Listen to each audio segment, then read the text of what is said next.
My friends and I made this for you.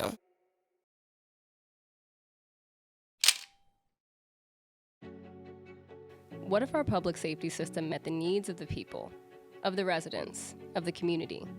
If the people around you were equipped, prepared, and willing to take the lead on caring for each other, protecting each other, what would that look like? What would it feel like? And what would it take to get there? We really need to be responsive to the needs that people have for community and care. So right now, 911 equals armed police. Whenever you call 911, most of the time an armed police officer would be the one showing up, or they need to accompany, let's say, an EMT who shows up. That's not always what St. Louis residents want or need. So we really need to think about where we're investing our money and where we're investing our resources. My name is Jialian Yang, she, they. I'm the Director of Storytelling and Communications for Ford through Ferguson. Transforming 911 is a community accountability and advocacy tool from Ford through Ferguson that examines the 911 system and serves as a call to reimagine public safety. Community-based safety responses. The best part is we don't have to start from scratch. There are communities around the world who have figured this out, who are really pouring energy into what does it mean to be there in those first 10 minutes and respond right here, right now with those first few life-saving steps. I am Dr. L.J. Punch.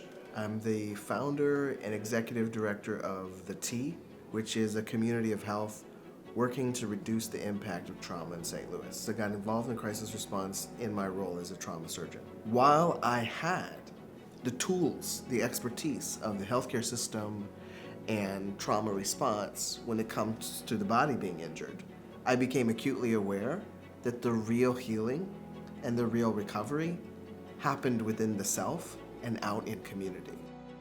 Civilian first responder programs are not a new idea. They exist in cities across the country like Eugene, Oregon, San Francisco, Denver, Colorado, and so we've actually been able to see how effective they are in reducing the burden that exists currently on the 911 system. In a moment of crisis, time is life. Every moment matters, and the people closest to you can be your best resource. Any emergency crisis response system needs to be thinking about getting the public ready to care for itself. My name is Corey Crawford, and my relationship with the T is I'm the outreach team lead. I don't even like the term first responder. The first responder is the first person that is there when something happens. I'll give you an example to work with. Just this past Friday, we do outreach at MLK and Hodemont, and someone was actively overdosed while we were there. They called 911. We responded quicker than 911 did, as did the lady who ended up saving his life using Narcan that we gave them. While we went over to respond, Dr. Punch, who is a doctor, was telling them that I am a doctor. 3 of us had Narcan with us, ready to actively use it, and the police stood between us and wouldn't let us get to the patient. They put the patient on the stretcher, and by God's blessing, he woke up from the Narcan while they were putting him on the stretcher, but had they not, we're not even sure that he would have lived, because they didn't come in and ask any questions about what happened. They just put him on the stretcher, even though there were people out there to tell them what we were out there for, and a doctor standing right there telling you that he was prepared to do whatever to help save his life.